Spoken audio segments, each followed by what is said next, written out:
What is up, everyone? Welcome to one of my most requested videos, my first challenge for Digital Devil Saga. I love this series, and I think they're some of the most underrated games in the franchise. I've been wanting to do a video on them for a while, but the question I've been asking is, what? How about a solo challenge, that I'm only allowed to use Serph in battle? Other than that, there are no restrictions. I have free reign over all items, mantras, skills, and whatever. So, let's get started. There's only one difficulty in Digital Devil Saga 1, so I just start a new game, and then I'm brought to the first cutscene, where two groups of people with very weird haircuts and clothing are fighting in some field surrounding a giant pine cone. The pine cone starts glowing, and then Gale says, "Hey, do something about that glowing pine cone or we'll consider it an act of war," and then the leader of the other team is like, "No, you." Then a giant laser comes down from the sky, causing it to blow up, and then a bunch of smaller lasers come out and go through everyone, turning some of them into demons. Once everyone wakes up and is back to normal, there's some familiar-looking woman in the crater where the mysterious object was, so we take her back to our base, and there we decide to invade the territory of the Vanguards. The story and background of this game aren't exactly explained very well at the beginning, but that's kind of what makes it great. More is revealed the further into the game you get, and it's all being done to set up the sequel, where things really take off. But for now, we head into the Vanguard's base, which is going to serve as the first dungeon. We won't actually see any enemies until after the first cutscene, though. Their leader is a little freaked out about how we turned into demons and ate some of his soldiers, which is kind of understandable, so he runs away while some of his soldiers stay behind and turn into demons, and then we have to fight them.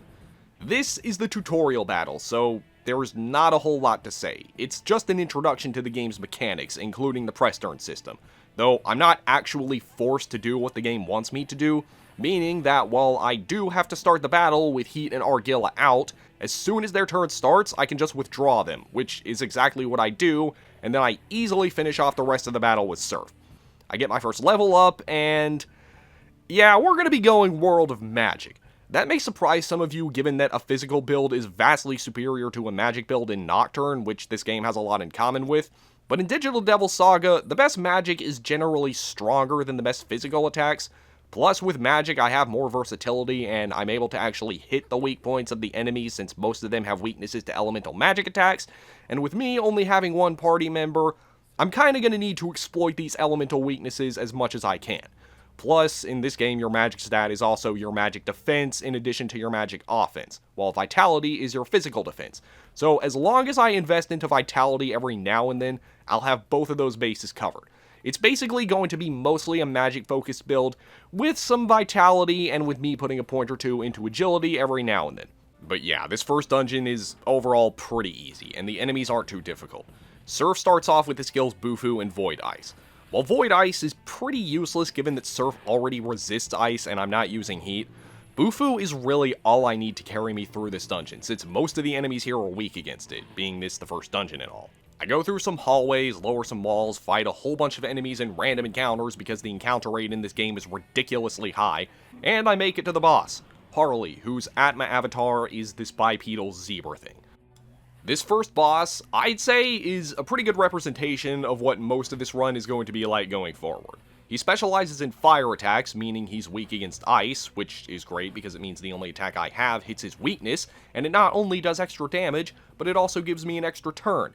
However, as you'd probably expect with Serph's Atma avatar specializing in ice, that also means he's weak to fire, so yeah, this whole battle is basically just going to be a back and forth of us exploiting each other's weaknesses, but this actually works in my favor because while I don't have any healing moves, I do have a whole bunch of rations, which this early in the game completely heal me, even from low HP. So basically, I can use my extra turn to heal after dealing damage. This whole battle is basically just a repeating cycle of him attacking, me using Bufu, and then me healing. He has two fire elemental moves, Skewer, a physical fire attack that does about 20 damage, and Firestorm, another fire elemental attack that does slightly more, and it hits all targets, but with this being just Serph, it doesn't really make much of a difference here. His only other move is Void Ice, which is kind of problematic. In addition to the whole mechanic of devouring enemies and gaining Atma points, which I'll explain in just a minute, this game makes itself stand out with its shielding skills, which basically give you and your teammates a temporary elemental resistance for one turn, or blocking one single elemental attack. there isn't much I can do when he uses this, so all I can do is just cross my fingers and hope he doesn't use it. Thankfully, he doesn't go for it very often. Plus, if he uses it at the start of his turn, he can't do anything else, which is good at least. A ways in, I do start to get a little worried because I start to run low on rations, but just when I'm almost out, I use Bufu and I finish him off.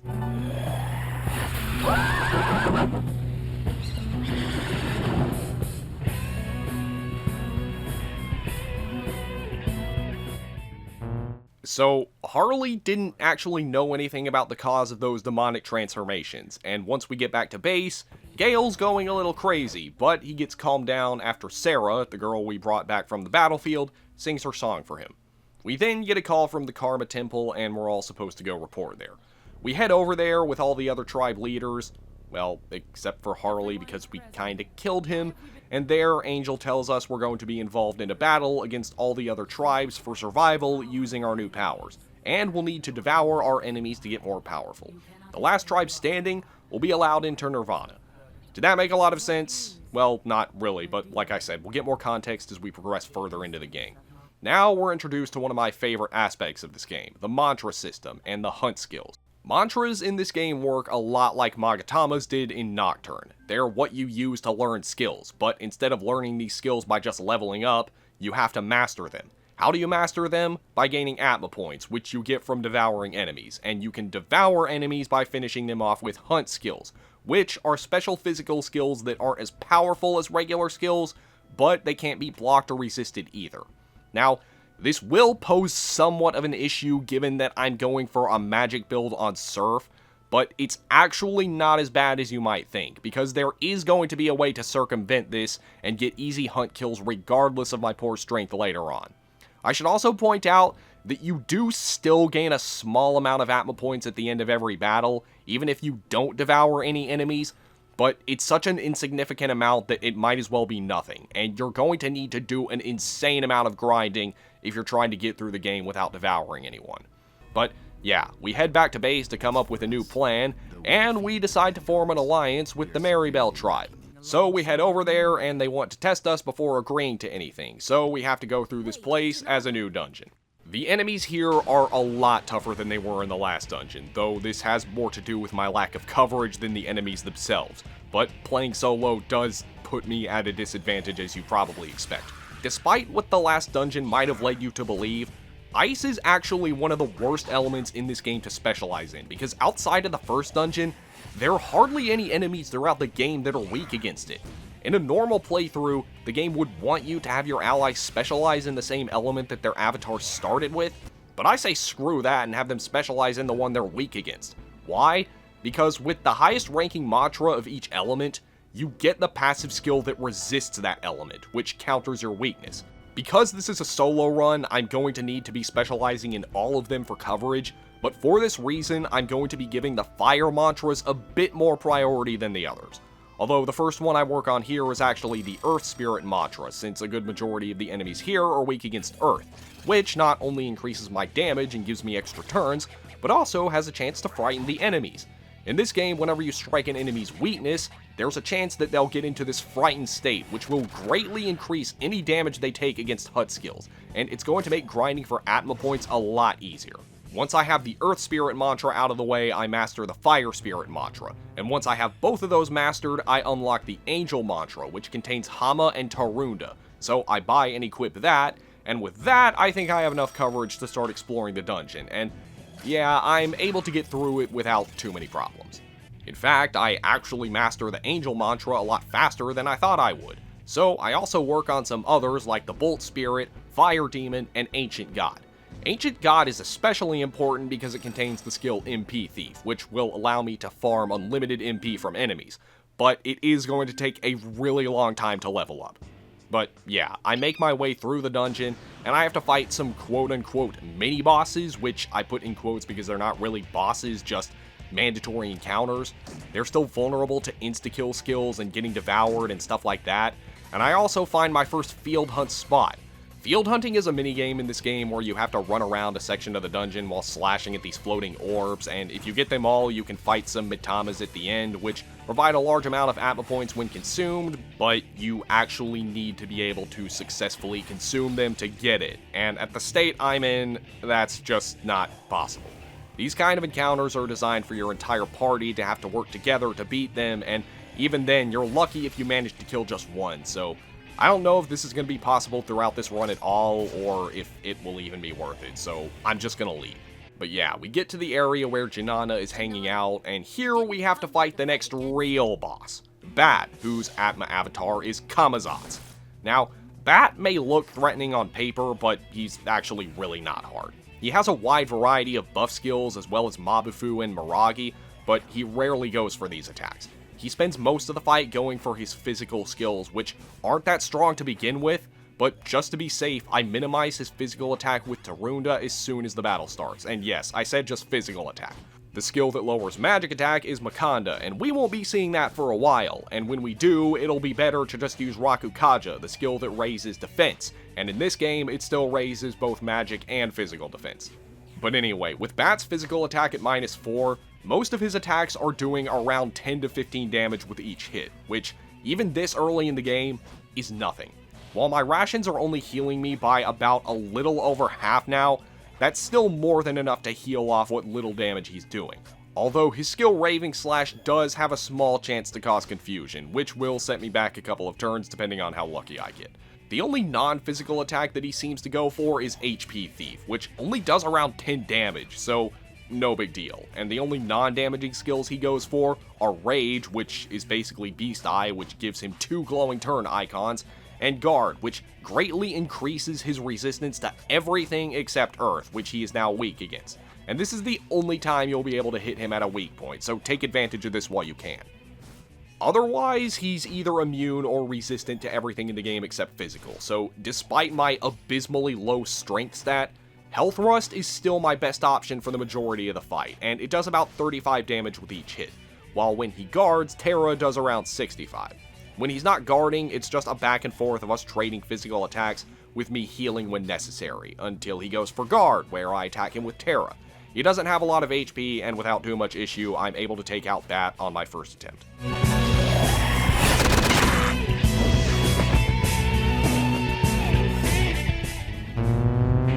He transforms into his Atma form and is about to devour Bat, but Serph stops him, something I hope we don't regret doing. Janana agrees to be our ally and then takes us to the Citadel, the headquarters of the Solids, the tribe led by Mick the Slug.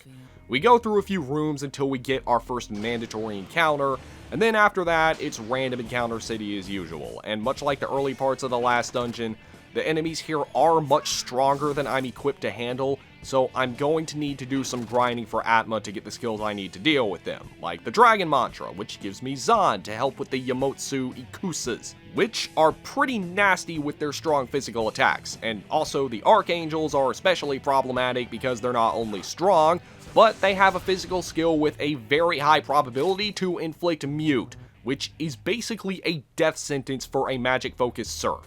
Now, the mantras I get are enough to deal with the enemies, but just for good measure, I also master the protection mantra so that I have some healing skills.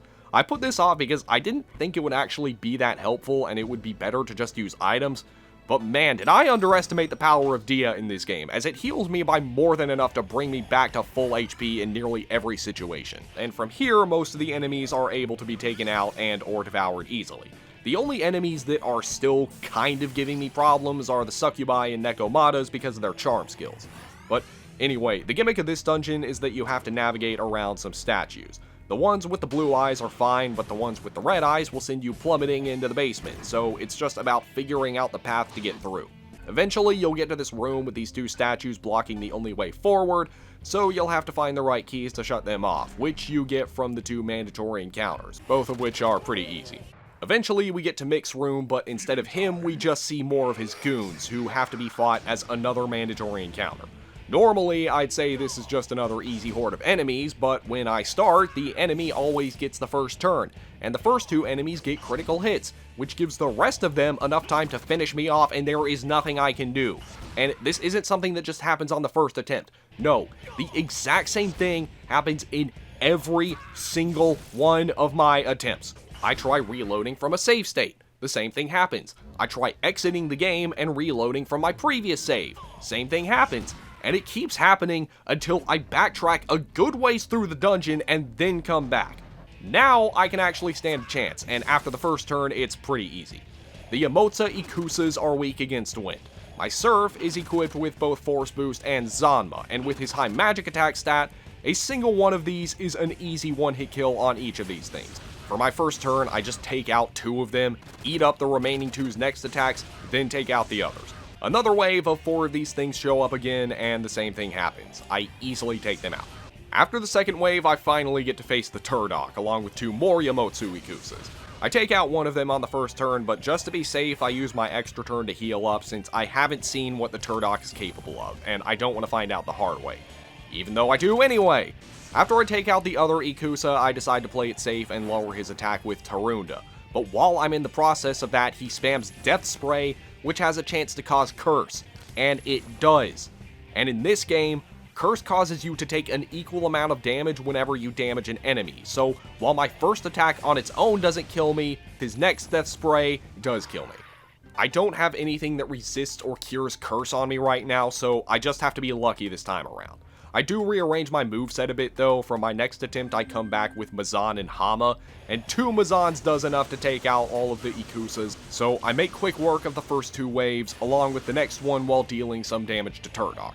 I was hoping to be able to take him out before he got a chance to curse me, but he curses me pretty early on. So after that, I minimize his physical attack with Darunda, heal myself back up, then start halving his HP with Hama.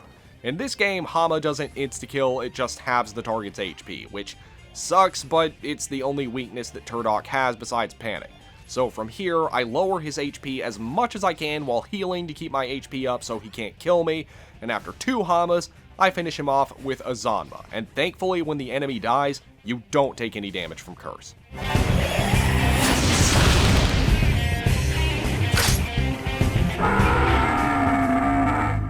So it turns out Bat betrayed Janana, and she and the rest of her tribe are probably getting beat up by Mixed Tribe as we speak. So we go to the main entrance to see what's going on, and yeah, that's exactly what's happening. Because Janana hasn't devoured anyone, not only was Mick easily able to beat her, but now she's gone crazy and has to be fought as the next major boss. Her Atma avatar is Usos, and this is a perfect example of a boss that for a normal playthrough wouldn't be much of a problem at all, but is relentlessly difficult for a solo playthrough. For one thing, she has no weakness, and resists everything in the game except for a single element, that being Earth. Thankfully, that allows me to take advantage of Serph's magic, but with her having no weakness, I'm going to have to make do with just one turn. However, the main thing that makes this fight difficult, borderline impossible in fact, is the fact that she has Marin Karin. You know, that good old skill that charms a single target? Yeah, she has this, and in this game, it has a high probability to hit, and she goes for it a lot. The thing is, in most other games, Charm wouldn't even be that bad in a solo run, because with there being only one party member, there are no allies to attack. The worst thing you'd have to worry about would be occasionally healing the enemy. However, unlike in most games where it wears off after 2 or 3 turns, in Digital Devil Saga, it can last indefinitely. There is a small chance that it will wear off at the end of every turn, but these chances don't go up the longer it lasts. In most cases, whenever Serph gets charmed, it lasts until she finishes him off. I tried playing aggressively to see if maybe I could take her out before she could charm me. I tried praying to the RNG gods that I would just get lucky and not get charmed, but neither of these tactics worked. I could just use the skill Void Charm, but with me not having a weakness to exploit and not being able to get any extra turns, I won't be able to attack during the turns I use this. There is only one solution to this, and that is to have Serph learn Null Charm, which he learns by mastering the Vidya Raja mantra. And before that even becomes available, I have to master the Adamant mantra and the Kichijo mantra. And this is one of the most demanding mantra lines in the game in terms of Atma points. I mean, just look at how little of the bar I filled up from that. And the Vidya Raja is gonna go up even slower. Oh my god, this is gonna be... 3 hours later. After about 3 hours of grinding and several levels being gained, I finally learn Null Charm. Now, we actually might stand a chance against this boss, so let's see how well we do. Well, this doesn't make it what I would call easy, but it's at least possible. Now, aside from Marin Karin, Janana mostly alternates between Health Thrust, a weak physical attack, Whirlwind, another weak physical attack, and Hama On. These attacks are actually a bit of a problem because while they're not that good on Serph for purposes other than striking weaknesses for press turns and frightening, here it allows Janana to just straight up bypass my superior defensive stats and get me down to half or a third of my max HP. For perspective, her physical attacks aren't able to do any more than 40 damage, and because of the one-turn clause, I can't attack during any of the turns I heal. This still doesn't really make this fight a challenge though, that is until she starts going for support and calling in her unicorn allies.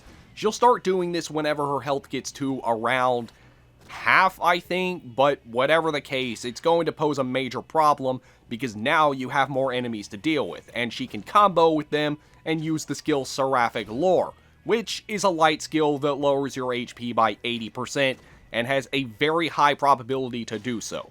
And if that weren't bad enough, she can have up to 2 unicorns, which means whichever one wasn't helping her use Seraphic Lore can still attack and probably kill you. You could try lowering their attack with Tarunda, but the unicorns will just counter it with Dekunda.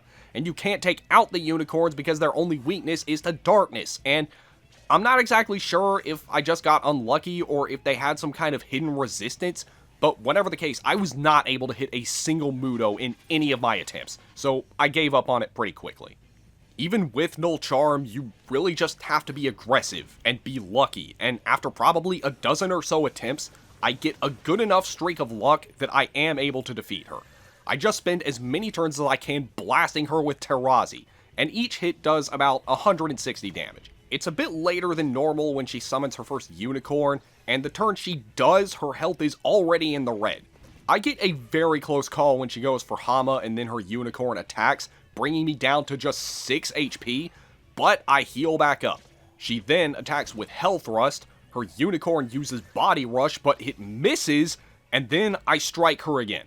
She then summons another unicorn the next turn, her unicorn misses Hama again, and then I go for another Terazi, and what do you know? It does enough to take her out.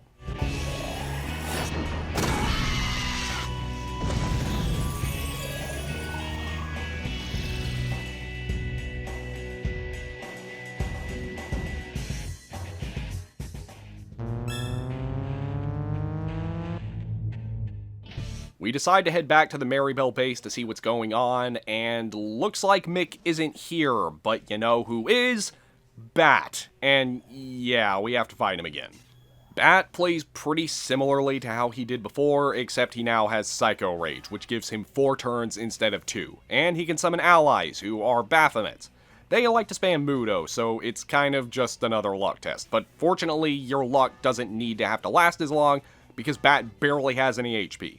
Another 2 Terazis on the first turn and his health is already in the red, and after stalling for a turn by using Void Earth, we just finish him off on the next turn with another Terazi, and in the battle.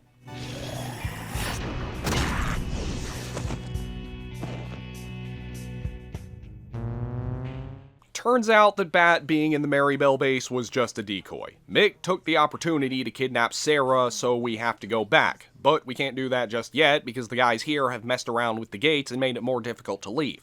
So we just run around the dungeon and fight the enemies on the way out. And thankfully this is pretty easy because of how overleveled I got when I was grinding to beat Janana. And it's also at this point I figure out a good combo to get easy Atma points despite Serph's low strength. In the Citadel, I learned Devil Feast, which is a hunt skill that has a 20% chance to insta-kill. That itself isn't very good, but when enemies are frightened, it's guaranteed to insta-kill them. So whenever I strike an enemy's weakness, I can easily finish them off in one hit regardless of my strength, as long as they're frightened. It's a good combo for getting Atma for characters that have low strength, but anyway, I just blast and eat my way through the enemies in this area while mastering some mantras along the way, like Fierce Spirit, which teaches me Diorama. Once we're out, we head back to the base, and we find out that what Bat said is true. So we head to not Sleeping Beauty's castle and not Disneyland where Mick took Sarah. There, not Tinkerbell sends us through a series of puzzles involving uniting a princess with her lover. It's actually a pretty good dungeon, and as you progress, it tells you the story that the puzzles are based on. Plus, it's a great place to grind for Atma, because here you can encounter Jack Frosts, who call in reinforcements. So, basically, as you eat them, they'll call in more allies, and you can basically farm infinite Atma points and experience from a single encounter with these things. I do this until I master the Fire Emperor mantra, which contains Auggydyne and Fire Amp, giving me both my first heavy damage skill and my first amp skill. Much earlier than I'm supposed to have one, which is amazing, and also the Karma mantra, which contains Rakukaja. But anyway, we get to the top where Mick is holding Sarah hostage. Bat tries to manipulate Heat into fighting against Serph, which leads to a scripted battle where I can't do anything. Then Sarah tries to escape, but she's caught. Then she escapes again, but then she's caught. But then she escapes, but then... oh hey, it's that fakin' Jamaican. And now we have to fight Mick as a boss, and his Atma avatar is Rahu. I remember this guy giving me a lot of trouble when I played this game for the first time, so how hard is he this time around? Not hard at all. Given my past experience, I maximize my defense with Rakukaja as soon as I can after the battle starts just to be safe, all while he goes for Dragon Quake, which does almost nothing. Once I'm ready to attack, I go for Auggydyne, and it does over 600 damage. I mean, I know this is a heavy skill with both boosters, and I'm using it much earlier than I'm supposed to, but that is an insane amount of damage. I follow this up immediately with another one, and after the second hit, he's already in the red. After this, his head separates from his body, and he does another weak attack. His head is weak against wind, so I go for Zanma, which does about 250 damage with each hit. He hits me with a Zionga, which doesn't even do 10 damage, and then the next turn I hit him with a double Zanma again. And he's not quite in the red yet, but after another double Zanma, Mick goes down.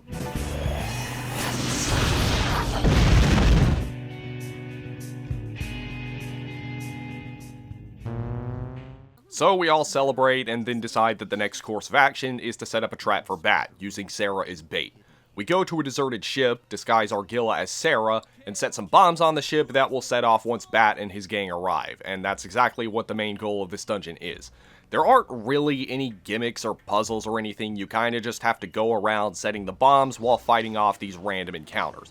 Although, this game isn't entirely clear about where you're supposed to set each of the bombs. I should also mention that once you enter this dungeon you can't leave, and once you're done you won't be able to return, so make sure you get every treasure while you can while you're here.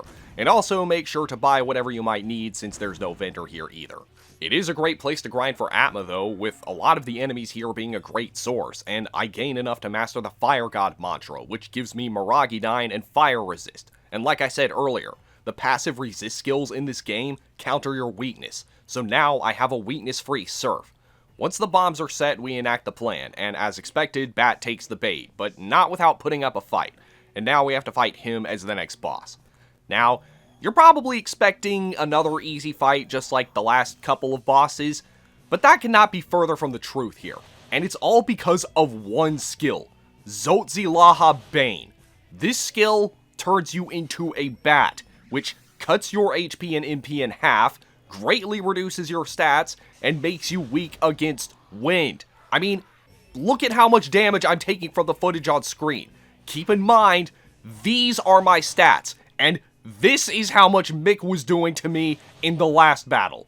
The bat ailment is kind of a big deal.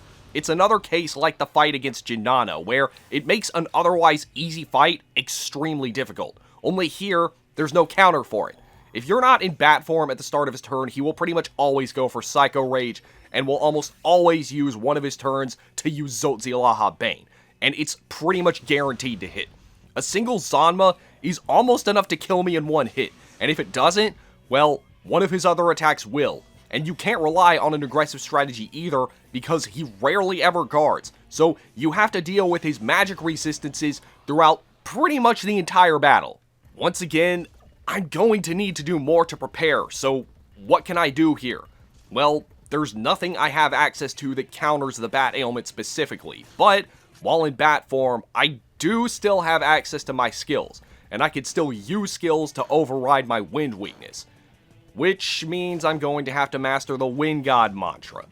This would normally take a very long time, but thankfully just outside the boss room, there is the perfect spot for grinding Atma, experience, and money. In this little outdoor deck right here, the only enemy you can encounter is this thing. While he is a very strong demon, he's weak against electricity and very susceptible to the Frightened Devil Feast combo I've been using, and he provides much more Atma when consumed than any of the other demons here. So, if you need to grind for Atma, just hang around here and keep chowing down till your heart's content. And Wind God isn't the only one I master here. For good measures, I also master the Queen mantra, which contains both Resist Fizz and Life Gain. Resist Fizz is to help defend against his physical attacks, and Life Gain is to give me a little extra HP to help me survive while in bat form, especially when combined with life bonus. Though, even with all these skills, it still takes me several attempts, mainly because I'm only able to have 8 skills at a time, so I can't have all the ones that would help me for this fight. And because of his resistances, I have no choice but to hit him at one of his resistances to deal damage when he's not guarding. It would be great if I had an almighty attack, but I actually can't get one until after this dungeon, actually. Not without doing a whole bunch more grinding anyway. Oh wait, actually no, it wouldn't even matter because he resists almighty too. Either way, I think I've done enough grinding for now. After a lot of deliberation and a lot of trial and error, I think I have just the right moveset that I'll need to beat him. I give Serph life bonus and life gain for extra HP, Force Resist to counter his Zanma, Fizz Resist to counter his physical attacks, Agidine and Fire Amp for magic attack power, Diorama to heal, and Rakukaja to increase my defense, which will help, especially since he can't counter my buffs. Now, like I said before, if you're not in bat form at the start of his turn, Bat will always use Psycho Rage and will almost always use one of these 4 turns to turn you into a bat. But if for some crazy reason he doesn't, he'll go for Guard. That is exactly what happens on the first turn. Now, while I didn't put any Earth skills on Serph, I do have a handful of Magni Bombs that deal medium Earth damage to the enemy, and it does about 250 damage. Now, as tempting as it is to follow this up with another one for extra damage, I decide to play it safe and use my extra turn to increase my defense with Rakukaja, since there's no telling what can happen later on. As expected, on the next turn, he goes for Zotzilaha Bane and turns me into a bat, though not before trying to curse me.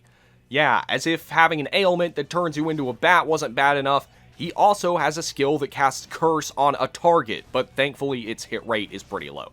Now, like I said, when I'm in bat form, I can still use my skills, but they deal a lot less damage than they normally would. And that's before his resistances apply. My best attack is Agidine, and this does about 50 damage, which is pretty pathetic for this point in the game. At the very least, Bat doesn't have a lot of HP. In fact, his total HP is even less than both of Mick's body parts. But still, this is going to be a long fight, and it's pretty much just a repeating cycle of him turning me into a bat and me healing back up and attacking during the few opportunities I have to do so. Generally, Serph only stays in bat form for 1 turn, but this is actually kind of a bad thing because you'll usually change back at the end of your turn, not the beginning, meaning that you can't act while in your Atma form, and because you're in your Atma form at the start of his turn, he'll go for Psycho Rage and turn you into a bat, and then use his other attacks, and you get the idea. Even with my resistances, his attacks are still doing a decent amount of damage, especially Zanma, which does about 60 damage, and his physical attacks are doing about half of this. This alone isn't enough to kill, but 3 of them, or 2 with a lucky physical attack is. And this is SMT, so anything can happen, but if you're already in your bat form at the start of his turn, he actually won't use Psycho Rage and he'll only get 1 attack. For most of the fight, all I can do is just attack him in my bat form, but I can't even do this super often because I usually have to make sure I have enough HP to survive his next wave of attacks. The only opportunities I really have to do any solid damage are when his AI forgets to use Zotzilaha Bane and he guards at the end of the turn. Most of the fight just consists of me tanking hits and healing until I get a chance to attack, and or buff, and it takes a very long time, to the point where I even run out of MP and have to restore it with a Soma drop. Once I finally bring him into the red, I guess he figures out that Zotzila Habane isn't working, so he starts going for Curse, which misses, then he guards, and to my surprise, I finish him off with a Magni Bomb.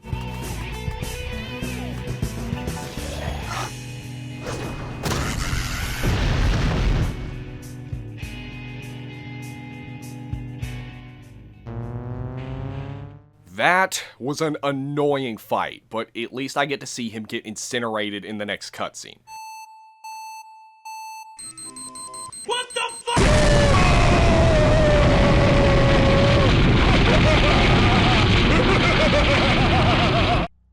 We then go to a new base, and while planning our next move, the leader of the wolves decides to meet up with us. But before I go visit him, there is something else I want to do. Welcome to the first of many optional boss battles in this game, King Frost. After you clear the deserted ship, you can go back to Sleeping Beauty's castle where the hip-hop bros are, and they want you to find a key to open a chest. There are several mini-bosses scattered throughout the dungeon that you can fight, but the only one you actually need to beat to open the chest is Titania, who gives you the sugar key. Once the chest is open, you can head to the top where King Frost will be waiting. Now, going in, you're probably expecting a straightforward and easy fight with King Frost being weak against fire, but no.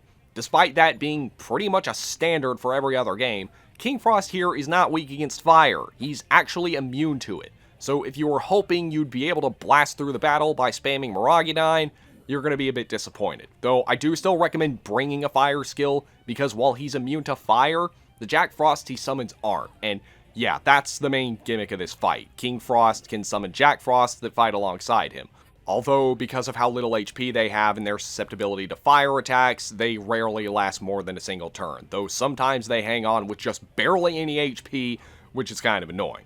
Now, as for damaging King Frost, well, you can use any element as long as it's not fire or ice. I'm going to be using wind, and I equipped Serph with Mizandine and both boosters. I did this because having both of these boosters on at once actually makes Mizandine powerful enough to take out the Jack Frost in one hit in most cases. The only drawback is that with it, I don't get any press turns, but I am at least able to take them out while also damaging King Frost in the process. However, I did still equip myself with Agidyne because with that, I can get extra turns that I can use to set up Rakukages. See, King Frost isn't very strong on his own. In fact, he specializes in ice attacks, which Serph naturally resists, but he also has Megiddo and a move called Frost Rush, an almighty physical attack and a decently strong one. There's also the fact that the Jack Frosts he summons like to use buffs. A lot. Even though they probably won't last for more than one turn, King Frost has 3 press turn icons, so they'll always be able to get off one move before you take them out. So it is imperative that you maximize your defense as soon as you can. I don't have Dekaja, but I would also highly recommend bringing that along if you do. Once you get your defense maxed out, it's not too hard. Just handle it like you would any other boss fight. Keep attacking with your best move and heal when necessary. Once my defense is maxed out, I don't really have any more need for press turns, so instead of Agidyne, I just spam Mizandine, which deals a good amount of damage to King Frost, and pretty much always takes out any Jack Frost he has out on the field in one hit. There is also one small risk factor even when I'm at max defense, and that's the fact that all of his ice attacks have a small chance to freeze. Serph may resist ice, but this doesn't prevent him from being frozen, and when you're frozen, every single physical attack on you is a guaranteed critical hit. This does happen a few times, but thankfully even their extra turns and guaranteed criticals aren't enough to shatter my superior defenses. And even better, Frost Rush, despite being physical, is still treated as an almighty attack, meaning it can't be critical. But other than that, there's not a lot to say, and not much else interesting happens in this fight.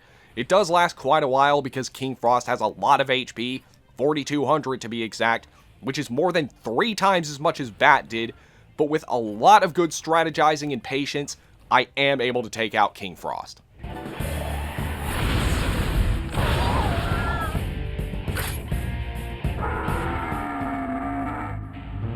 But anyway, back to the story. We go to the Vanguard's base where we meet the leader of the Wolves, and he offers us an alliance where if we help him defeat the leader of the Brutes, he'll sacrifice himself for us. He also tells us that he keeps getting a vision of a child who he thinks is his son. And now, we can start the next dungeon, which is a sewer level. Check out Civ 11 if you like first-person shooters. The only gimmicky part of this dungeon is that part where you have to navigate a maze of one-way water tunnels within a certain amount of moves, otherwise you'll be flushed out and sent back to the beginning, but this part is pretty easy. I decided to focus on some of the mantras that would probably help me that I haven't mastered yet, like the elemental magic ones and some more of the buff and debuff ones, and also the King mantra, which I unlocked for beating King Frost, and it contains MegaTen, meaning I now have an almighty attack. It's not too long before I get to the end where I have to fight Lupa, whose Atma avatar is Cerberus. Now, I'm beginning to notice a pattern here with the bosses in this game. I get an easy one, followed by a hard one, then an easy one, and that was pretty hard, so will this be easy? Yes, it will. Cerberus has 3 heads, and each one acts as its own separate combatant, and you have to take them all out before you can beat the boss. Each one has a different moveset. The one on the right heals, while the one in the middle attacks, and the one on the left uses buffs. Obviously, I make sure to put fire resist on Serph, since that's what he specializes in, and I decide to once again go with Mazandine as my main attack, since, I don't know, the animation looks cool. Now, you might be wondering why I'm not using Ice, since that's the only element that none of his heads resist, and that's because he also has Ice Repel, and I don't really want to deal with that. Now, the heads do have different weaknesses, but they're not true weaknesses, meaning they will deal extra damage, but the game won't actually register them as you hitting a weakness, and you won't get a press turn from it. As soon as the fight starts, I lead off with a Mazandine, and it does around 200 damage to the left head, 400 to the middle one, and 600 to the right one. He just goes for an Ice Shield and Rend, which does absolutely nothing, and then heals with the right head. Obviously, I want to make taking out the right one my priority, since the sooner it goes out, the sooner I'll no longer have to worry about him healing. But thankfully, that's the same one that's weak against magic. So, I go for another Mazandine, and the rightmost head is already in the red. He just debuffs my defense, goes for an Agilao, which does absolutely nothing, and then heals his middle head. The next turn I go for a third Mazandine, and then the right head gets taken out. After this, he continues to debuff and go for more weak fire moves, all of which Serph just eats up. And then a few turns later, I have the middle head in the red, and I take him out, leaving only the leftmost one. His only attack is Rend, which earlier wasn't doing a lot, but because he's debuffed my defense a couple of times, it's starting to do a little more. Just to be extra careful, I buff my defense back up a little with some Rakukajas, and also debuff him with some Rakundas for a little extra damage. I do have a bit of a close call at the end with him getting a critical hit, but it doesn't kill. Other than that, nothing really interesting happens during this fight. The only problem I run into is the fact that my capture software screwed up while recording and gave me this weird double effect to my audio. After a couple more Rakundas, I go for a couple of Mazandines, and then I take him out.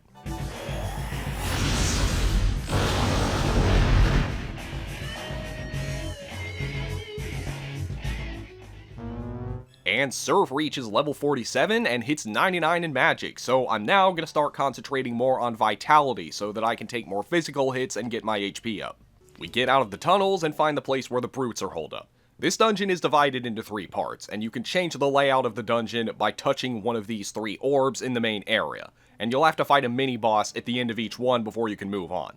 The first one is Ketobelpas, and this is the first mini-boss that really gives me any trouble, and this is because of one move, Stone Gaze. This skill has a probability to stone the target, and if your last remaining party member gets turned to stone, the game treats it as if you died, meaning game over. This move has a pretty low chance to hit, so it normally wouldn't be a big deal, if not for the fact that he has Psycho Rage. So combine that with him starting with 2 press turn icons, he has up to 5 chances to hit it each turn. I tried using the shield skill Void Death to counter this, but when this blocks one of his attacks, he only loses 2 turns, so he still has the rest of the turn to hit me, which he does in nearly every attempt. The only thing I can do is grind for Atma points again so that I can master the Evil Spirit mantra so that I can equip Serph with the passive skill Death Resist, which thankfully isn't hard here. We're almost at the end of the game, and the closer you get to the end, the easier it gets to master your mantras. Mastering the Evil Spirit mantra takes almost no time at all, since this is an early game mantra, which I probably should have mastered earlier, but whatever. I could probably go a few extra steps further and master the Evil God one that contains Null Death, but I don't want to resort to that just yet, but I will make it a priority after this fight. Turns out Death Resist is exactly what I need. By using it in combination with Augudine for extra turns and Void Death for extra protection, he can't do anything to me. I'm running both boosters on Augudine for maximum damage, and each hit does about 600 damage. As tempting as it is to go for this twice every turn and do even more damage, I decide to play it safe and set up a Void Death with my extra turn.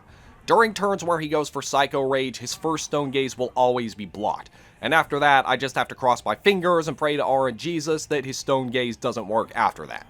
Even with it being resisted, there is still a small chance that it will work, but this chance is very low, so I just have to be lucky enough to last the entire battle without it working. His other moves are Pterodine and Gate of Hell, neither of which do more than 50 damage to Serph. He is pretty tanky for a mini-boss, but it only takes a handful of Augudines for me to bring him down.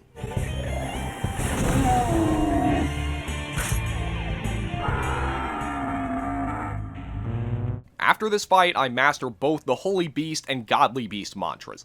Holy Beast gives me Iron Stomach, which prevents me from getting a stomachache from devouring an enemy, while Godly Beast contains Atma bonus, which increases my Atma gained from devouring enemies, and is an ideal skill for grinding for Atma. And it makes it take not much longer before I master the Dark Leader mantra. This is the one you unlock after you master any of the Elemental God mantras. This one contains Megidola, Last Word, Mind Charge, and Magic Repel. Mind Charge is perfect for dealing extra damage while saving MP, while Last Word is great for taking out bosses and enemies with none or hard to hit weaknesses. Although for a single target move it is a bit costly, but that's what Mind Charge is for. The boss of the next section that I have to fight is Aset, as one of my commenters on my last video told me is a good name to call her without drawing the ire of YouTube's automated censorship. But anyway, this one isn't really hard, and it doesn't really have any weird gimmicks either. I figured it's a good opportunity to test out my new skill Last Word, so after a Mind Charge, it does about 700 damage to the boss. That's not bad, but I want to see how this compares to Miragidine, and after a Mind Charge that does 1100 damage, so I think I'm going to continue to use elemental magic attacks for now. Now, as you've probably seen from the on-screen footage here, Aset can call in reinforcements, but she can only do this twice during the battle. Their attacks are weak, and I take them out easily in a few turns.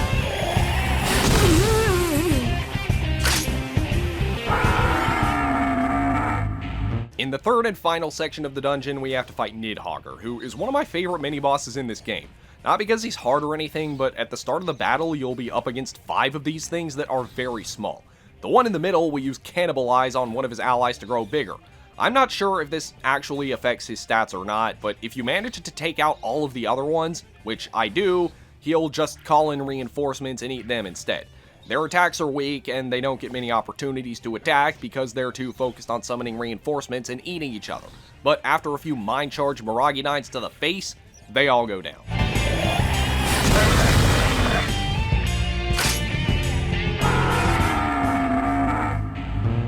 Once you beat all the mini-bosses, a 4th pillar will open up in the middle, and with it activated, we can finally fight the main boss. The leader of the brutes, Varen, whose avatar is Ravana, who starts out by making quite an intro.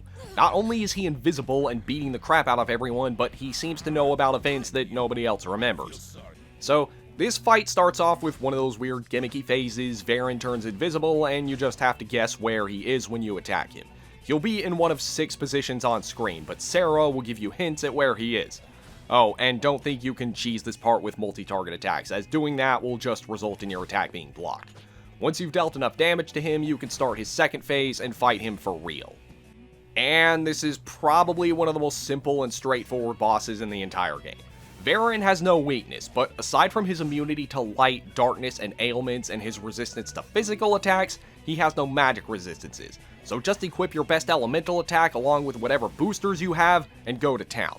His exclusive skill here is Hunger Wave, which inflicts hunger on all targets. However, unlike in Persona 5 where all hunger does is reduce your damage output, here hunger causes you to either take damage or attack your allies. There's no way to block or cure it on your own, but at the end of every one of his turns, Sarah will automatically use Song of Grace and cure a random ally, and this is a guarantee. And because Serph is the only combatant, Serph will always get cured.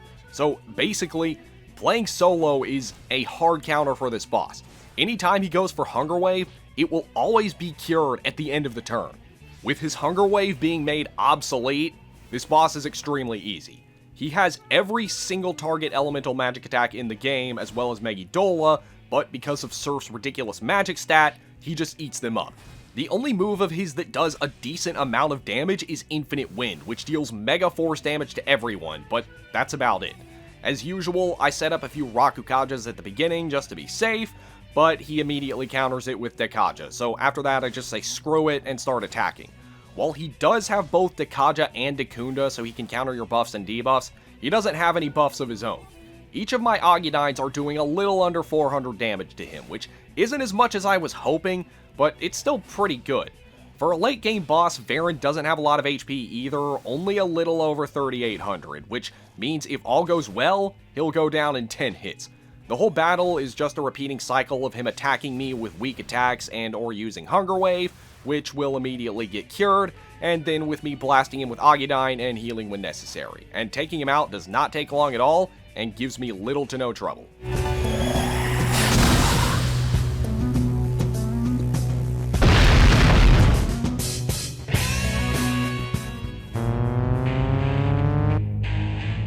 Before dying, Varen tells us that we're all from Nirvana, but we then died and got reincarnated in the junkyard, and that Sarah is going to destroy the world, and then she runs off.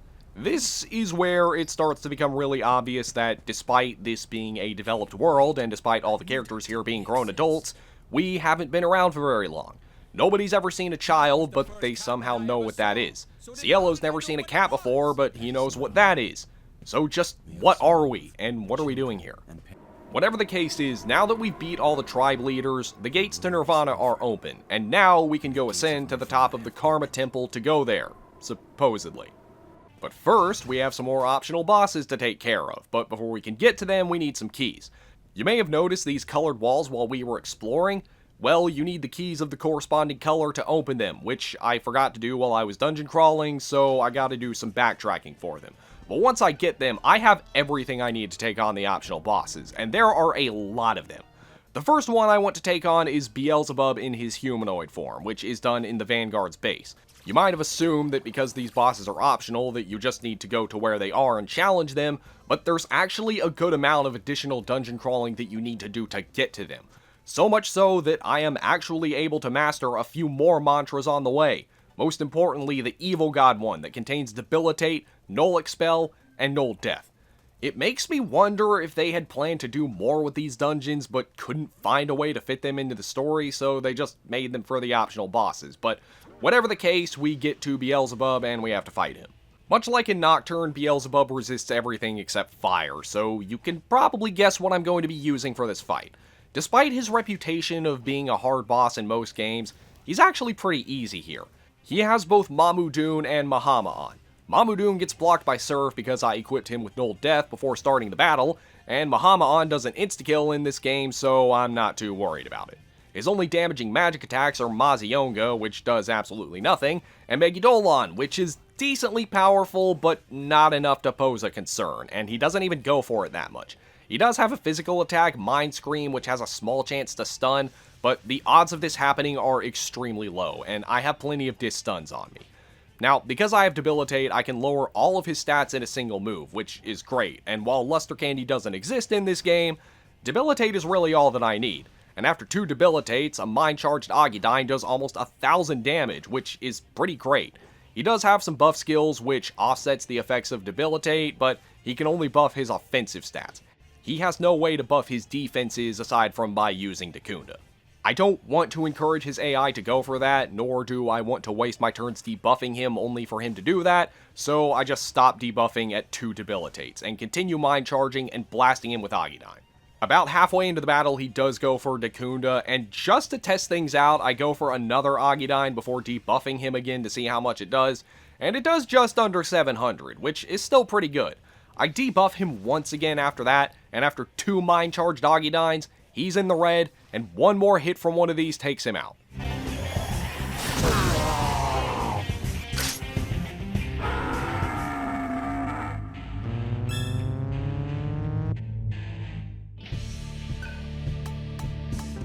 Our reward for beating him is the Al-Azif, which is a reusable item that has a chance to dark insta-kill all enemies. So basically a reusable Dark Veil.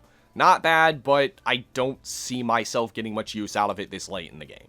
The next optional boss is Yamata no Orochi, and to get to him, you have to backtrack to the Solid Citadel, where there will be this ladder where you can climb down, and it takes you to a new section of the Samsara tunnels, and yes, that means there's another sewer level.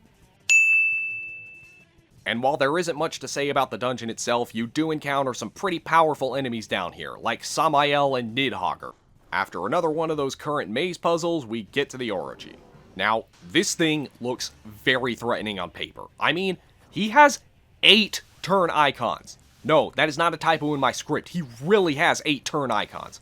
More than any other boss in this game, and I think more than any other boss in press turn era MegaTen, period. He also has no weakness, and is immune to everything except ice and electricity, which he resists. He has every elemental single target heavy skill, Makakaja, Rakunda, Dekaja, Dekunda, Foul Breath, Mad Rush, Megidola, and MP Thief. How in the world is anyone supposed to beat this thing, especially with only one party member? Well, Orochi has one major caveat. He barely has any MP, 240 to be exact, which is less than half of what I have. So, while he has a lot of turns and a dangerous move pool, he can't use it for very long. That is, until when he starts using MP Thief to get his MP back. However, there is an easy counter for this. MP Thief counts as a mute skill, so as long as Serph has no mute, MP Thief won't do anything. So, as long as you can survive long enough for him to run out of MP, which isn't actually as hard as it sounds, you have this fight in the bag. In addition to Null Mute, I equip Serph with Resist Fizz and Resist Fire for obvious reasons, Null Poison to counter his Foul Breath, Diorama to heal, Life Gain for a little extra HP, Debilitate for debuffing, and Mind Charge and Last Word for dealing damage. The first turn of the fight, I immediately go for Debilitate, which he immediately counters with Dekunda. Then he goes for quadruple Makakaja and attacks, but even at +4 magic attack, his attacks don't do a lot, especially when they're attacks that I null. Next turn I use a Dekaja Rock, and he doesn't buff, but instead spends his entire turn attacking, and after freezing me, he brings me very close to death, but doesn't. And after healing up, he then starts spamming Mad Rush, and that means that he is clean out of MP. He cannot use anything else. Every single one of his actions, he goes for Mad Rush, and that pretty much means I've won. He can't use MP Thief because I'm immune to mute skills, so I start debuffing, and he can't counter these because he needs MP to do that. And with Debilitate, not only do his attacks get weaker and he starts to take more damage, but his accuracy gets lowered too, so his Mad Rushes, which didn't even do that much to begin with, start randomly missing. Once his stats are at -4, it's time to start dealing damage. I Mind Charge up, blast him with a Last Word, and it does over 1300 damage. I don't have to worry about anything from here on out. I just charge up and attack while he tries to attack in vain. The only reason this fight takes as long as it does is because I still have to wait through all of his 8 turn icons, but he can't do a single thing. I just keep Mind Charging, Last Wording, and healing, and without any difficulty, I am able to take out the Orochi.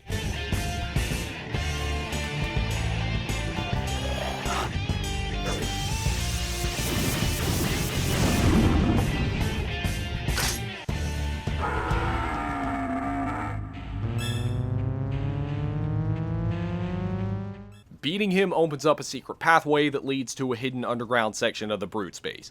You gotta go through a bunch of repeating rooms till you get to this long hallway where at the end you'll find a dead woman who you can get the red ring from. This is one of the items we'll need to fight another important boss, but there are 4 others we need to beat first. I should also mention that in this hallway the only enemy you can encounter is Horus, so it's a pretty good place to grind for Atma if you need to. But right now, we should probably get back to the main story. We go to the Karma Temple where we're stopped by some guards there, and in spite of their ability to revert me back to my human form, they don't stand much of a chance. Once we're past them, we take the elevator to the Sea of Milk, where we gotta fight Voski, and he's one of the easiest bosses in the game. He's weak to fire, so first I Agidyne him for 500 damage. I then use my extra turn to Mind Charge, and after 2 weak attacks, I blast him again for 1200 damage. Use Mind Charge again, and I think you get the idea. In 2 of his turns, he gets some lucky freezes and some free critical hits, but this doesn't bring me down. And after healing back up, he confuses me, which causes me to involuntarily revert back to my human form, but after changing back, I finish him off with another Agidyne.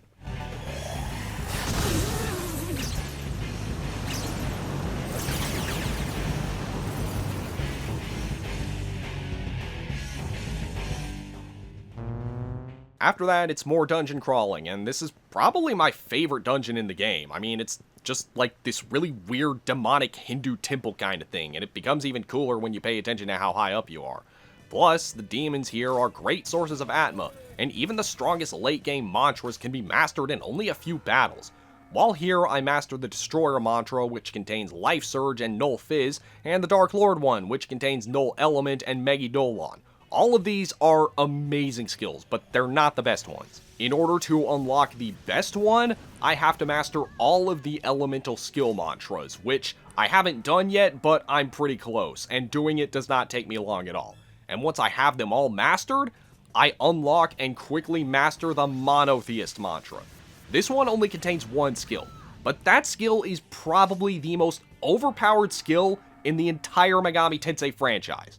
The skill that I'm talking about is Null Attack. Null Attack makes you immune to everything in the game.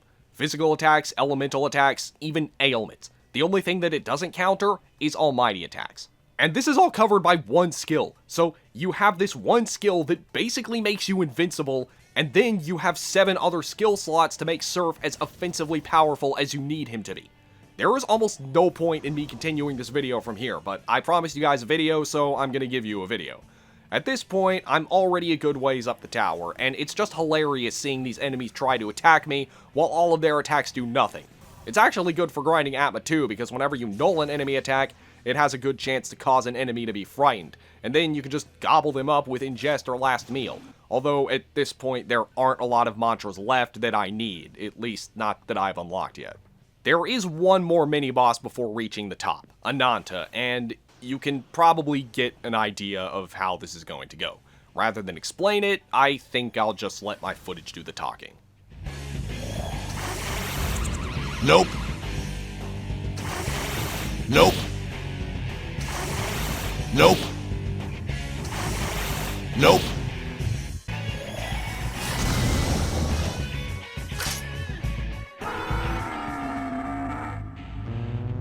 And that is the last of the mandatory bosses for this game, not counting the final boss. But now that we're at the top, we can fight the next wave of optional bosses.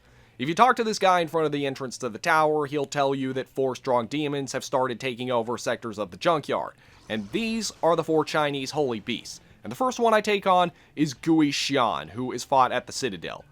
And it goes about how you would expect it to. I mean, Null Attack counters literally everything he has. I'm not kidding. While he has a giant move pool of some pretty threatening moves, none of them are almighty. It doesn't matter how much he buffs his physical and magic attack or how powerful his attacks are, none of them can put a scratch on me.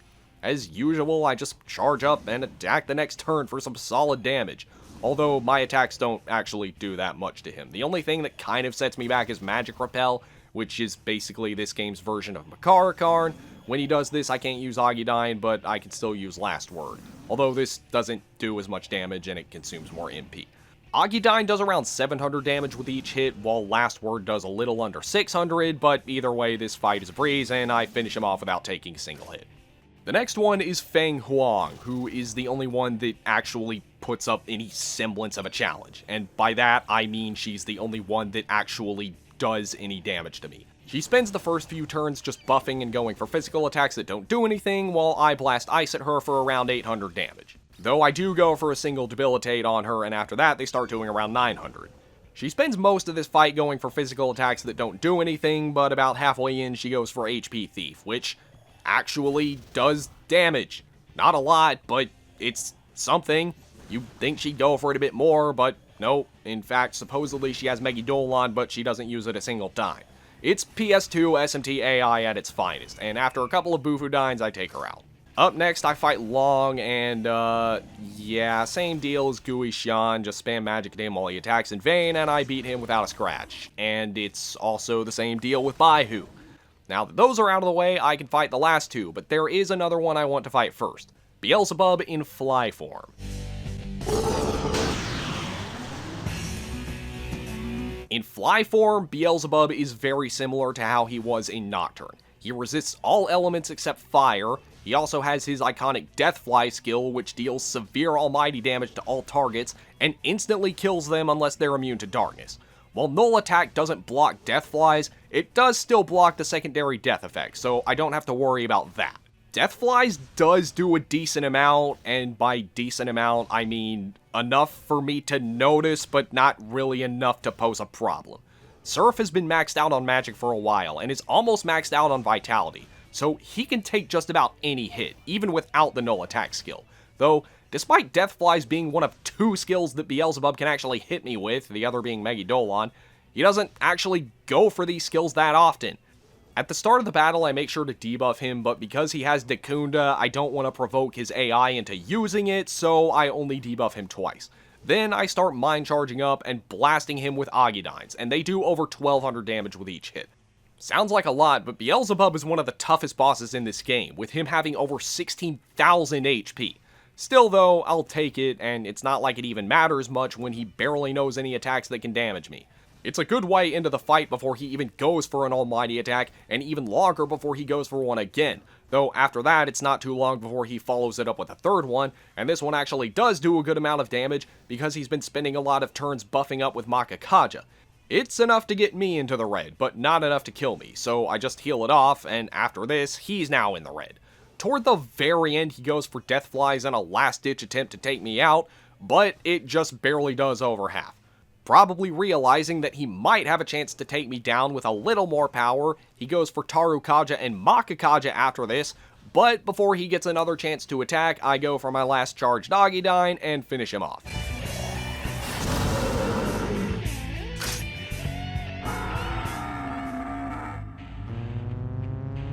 Behind him, there's this ladder that leads to a hidden section of the Muladhara base, where there are 3 chests that contain a Murder Rock, a Magatama, and the Tyrant Skull.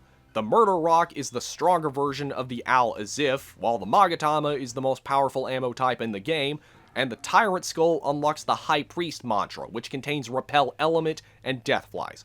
Repel Element can be helpful, even if you already have Null Attack, because when attacks are reflected, the enemy loses their entire turn, not just 2 of them. However, Death Flies is the second strongest skill in the game. Not in terms of almighty skills, just skills in general, and the instant death effect is definitely going to help with random encounters coming up, even though there won't be too many. But now that that's mastered, I think it's about time we fought the next optional boss, the one that unlocks after beating the Holy Beasts, Metatron. By going to the Brute's hideout in the area with the pool, you'll see a guy who thinks you killed Lara because that's the person who we got the red ring from. But anyway, it's debatable whether or not Metatron is harder than Beelzebub in fly form, but I decided to wait till after because he's higher level. Now, Metatron in PS2 MegaTen AI fashion likes to spam moves that do absolutely nothing against me, but in terms of almighty attacks that he does have, they are a lot stronger than Beelzebub's, at least when used against me. Fire of Sinai hits multiple times on random targets. Pretty garbage against a team of 3, but potentially deadly against a single party member because, well, there's only one target that those multiple hits can land on. Plus, he has Mind Charge, and Makakaja and Rakunda. Metatron is probably the only boss besides the next one in this last stretch of the game that gives me any real, potentially serious trouble, and I have a handful of close calls throughout this fight. For the early parts of the battle, I don't bother with debuffing with Debilitate because he also has Dacunda, and I don't want to waste my MP, and when I do go for Debilitate, as expected, he immediately does just that, but doesn't bother after that. And even at neutral stats, I'm still doing a good amount of damage to him. A Mind Charge Death Flies does around 700 damage, which is good, but a Mind Charge double boosted Zondyne does just a bit more, and costs less MP, so I'm just going to stick to using that. His Fire of Sinai does around 500 damage total after a Mind Charge, and he generally does both of these moves in one turn since he gets 2 moves. It's more than most of these late game bosses have been doing, but still not enough to kill, and nothing that I can't heal back up from, especially now that I have Dioran. As he goes for more Makakajas, just to be safe I start using Debilitate to counter it since I still don't have Dakaja, but as his defense goes down, my Zondynes get stronger, doing well over 1,000 damage at lower levels. There are a couple of times toward the end of the fight where he easily could have killed me had he got luckier, but all of these times his Fire of Sinai only hit once, and it would have killed me had it hit twice.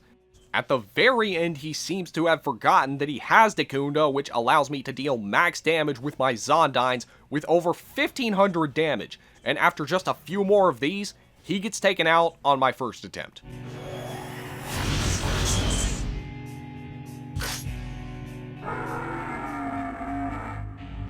My reward for this is the Serph Quill, which unlocks the Gyokuza mantra, which contains Repel Death, Repel Expel, and Fire of Sinai. None of which are particularly useful, but I worked this hard to get it, so I might as well master it. Alright, there's one more optional boss left, and we encounter him very close to the top of the Karma Temple Tower. Oh, on the way up, I maximized Serph's Vitality at level 69. Nice. And I also mastered the Insane God mantra, which contains Dekunda and Dekaja. It would have helped earlier, but better late than never. But yeah, the last optional boss is Huang Long, who is very powerful and very tough, even with the null attack skill. For one thing, his signature almighty skill, Celestial Ray, is the strongest attack in the game. Period. Not to mention, if I weren't running null attack or null ailment, it would cast random ailments on me and my party members if I had any. This is one of the gimmickiest bosses in the game. You know how in every MegaTen game there's always that boss that constantly changes properties for different enemies and whatnot? He has a different form that specializes in every element except electricity, and while in these forms, he's resistant to every element except for the quote-unquote opposite element, including Almighty, and across all of his different forms, he has nearly every attack in the game. All the elemental magic attacks except the electric ones, all the buffs and debuffs, and both charge skills, but it all depends on his form. Now, you're supposed to come in with a full party with a diverse move pool, but that's not really an option for me, so I instead bring along Deathflies as my only attack. Even if I were to bring along different elemental attacks, without the boosters, they'd just be barely doing more than Deathflies, even with it being resisted, so in my opinion, it's best to just take the damage loss and hit him with Deathflies anyway. I also put Life Surge on Serph because I'm going to need as much HP as I can get, and with it, I have almost 999 HP, 977 to be exact, and it saves my bacon several times throughout this battle. He also has a shield form where he's fully immune to everything, including Almighty, but he can't do anything in this form, so it's best to just take this opportunity to heal or buff or whatever. Your best chance to attack will be when he's in his Almighty form. In this form, he can only attack and use Celestial Ray and Megidolon, but he's weak against everything in the game, including Almighty. It's when he's at his most vulnerable, but also when you're at your most vulnerable because of Megidolon and Celestial Ray, which are two of the strongest attacks in the game. Oh, and did I mention that in every single one of his forms, his normal attack is Almighty type? Although, while he does have Dekunda and Dekaja, he can only use these in his initial form, so you don't have to worry about him always countering your debuffs, but you do still have to worry about him using his own buff and debuff skills. Other than that, though, there's really not a whole lot to worry about. Even when he's in his elemental forms, he seems to favor his normal attack, which isn't good for me, but in a regular playthrough, it would be a great thing. My overall strategy is basically just spend the majority of the fight healing and debuffing until he goes into his Almighty form, where I then attack, and my attacks are doing a lot in this form. Well over 3,000 damage in some cases, while it does around 1,000 damage to him in his other forms. Once he goes into his initial form, chances are he'll use Dekunda, so after that, I just start debuffing and preparing for my next attack.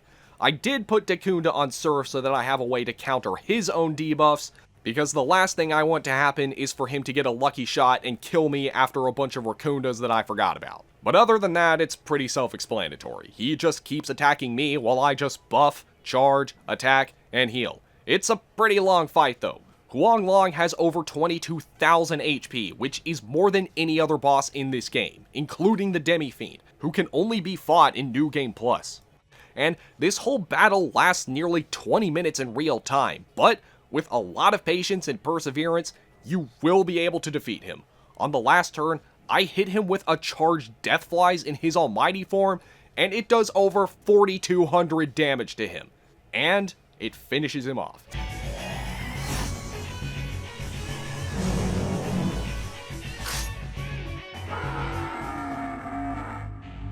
For beating him, I get the Golden Orb, and this unlocks the 5 Gods mantra. The mantra that contains Fizz Absorb and Celestial Ray, which, like I said, is the strongest attack in the game. I master it, and with that, we've done everything there is to do before the final boss. I equip my ideal moveset for this boss, go through the door at the top, climb the last remaining staircase, where we see Sarah, and she's talking to Angel, that same woman that talked to us at the beginning of the game, and the one that Gale keeps seeing images of.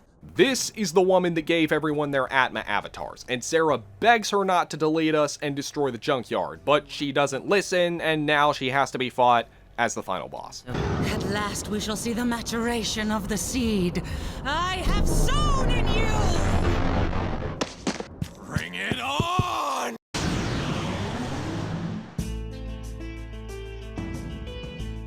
So, what's this boss like? Well, it's not hard if that's what you're wondering. In fact, for a final boss, this one is actually kind of a pushover, at least in this first form. You should know that according to the 10 Commandments of JRPGs, every final boss needs to have at least 2 forms. And this is only the first form, though in this first form she actually has 2 forms that she alternates between a few times. The first one is the Vishnu form. In this form, she has a whole bunch of buffs, but she also has Vanity and Hunger Wave, neither of which ever hit. I'm not sure if Hunger Wave is being countered by Null Attack, but even if it was hitting, it wouldn't matter. Her only attack is Vaikunta, an almighty physical attack with a chance to petrify, which does absolutely nothing. At the start of the fight, I buff a couple of times with Makakaja, and then when I'm ready to attack, I go for Pterodyne, and it does about 700 damage, which isn't bad, but then I hit her with a Mind Charge Celestial Ray, and it does over 1100. That also causes her to switch to her Shiva form. Then she goes for Bhairava, which is an almighty physical move, and holy crap, this one does almost enough damage to kill me. Fortunately it doesn't, and she can't follow it up with anything because she only has 1 turn. But okay, she has a really strong almighty physical move, that's good to know. Other than that, in this form, her move pool consists of only attacking moves, and besides that one, there's nothing to worry about because that's the only almighty one. Anyway, I blast her with Celestial Ray, and then she switches to her other form again, and then I blast her again, she switches, and I just keep doing this until she goes into her next form.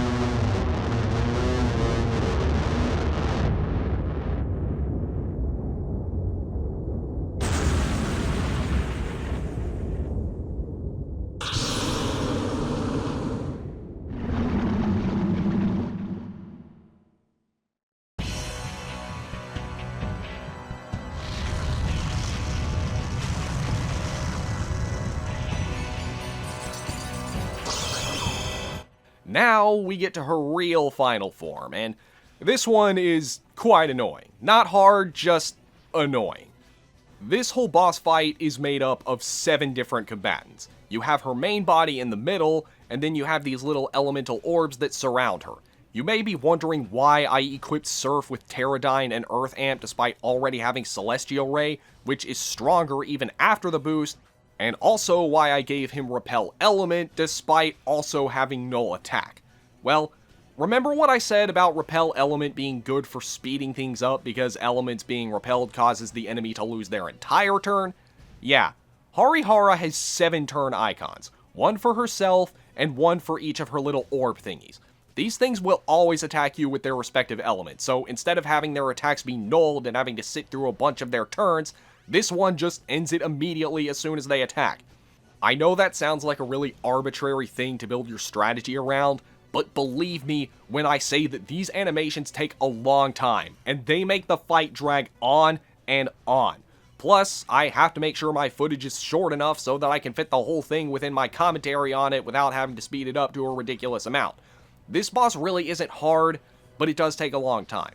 Now, the way you're supposed to beat her is by taking out the orbs and then attacking.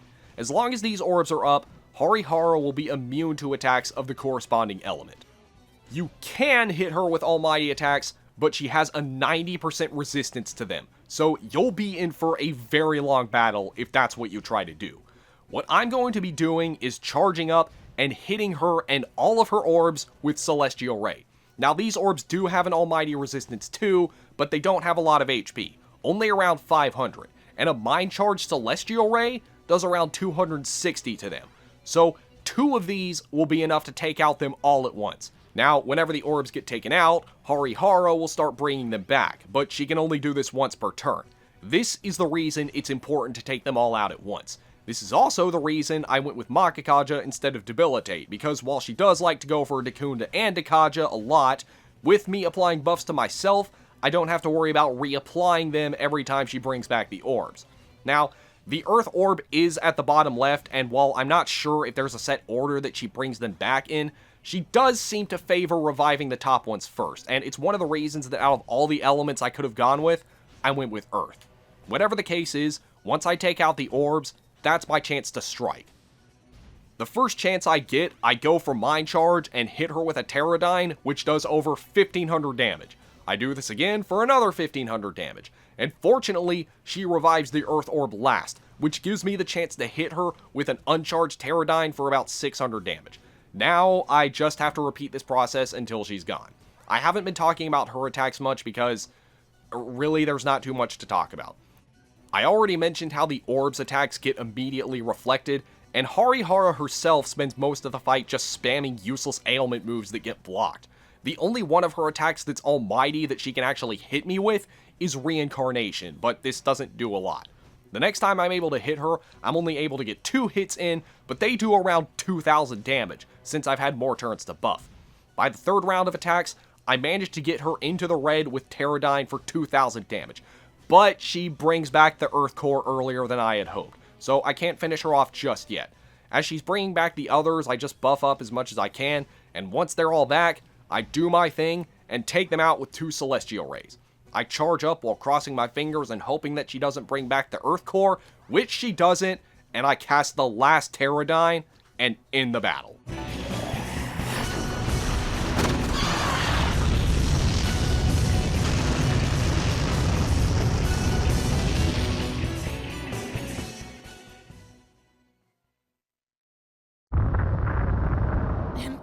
Now, all there is to do is sit back and enjoy the cutscene.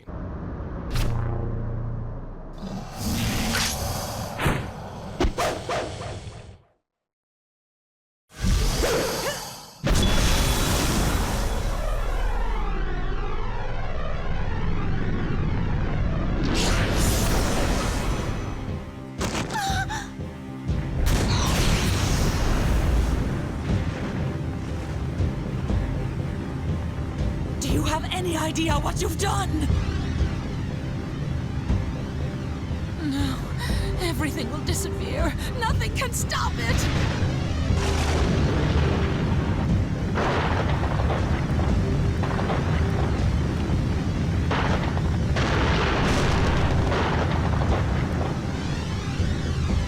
The gate!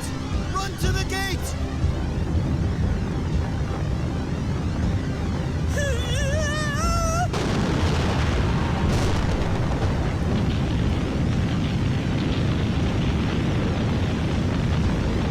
You too!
And then the credits roll.